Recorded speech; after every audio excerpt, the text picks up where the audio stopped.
Hi, it's Jonathan from Equipmart, your online retailer for pressure washers, cleaning equipment, parts and accessories. Here we have a Lavore rotary drain cleaning hose. You'll notice the coupling is the Lavore bayonet coupling, so that just pushes and twists into your trigger gun. You remove your lance section and put the hose section into the end of your trigger gun. That way you've got trigger gun control of this high pressure hose. This particular drain cleaning nozzle is a rotating nozzle. So the brass section here rotates, and it's got three spinning angled jets that throw water out in three angled directions and allow it to actually spin and rotate through the drain.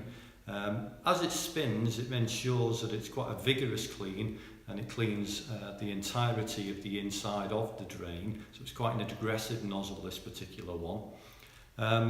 It's quite a flexible hose as well. It's a rubber braided reinforced hose, and that's rated up to 180 bar at 60 degrees C for cold water Lavore pressure washers. And there's quite a few different lengths that we do in this hose. We do 4 meters, 6, 8, 10, 15, 20, right up to 30 meters in length. And my advice would be to get a slightly longer length than you think you need. That way you can probably use it on other jobs as well. And that's the Lavore rotary drain cleaning hose.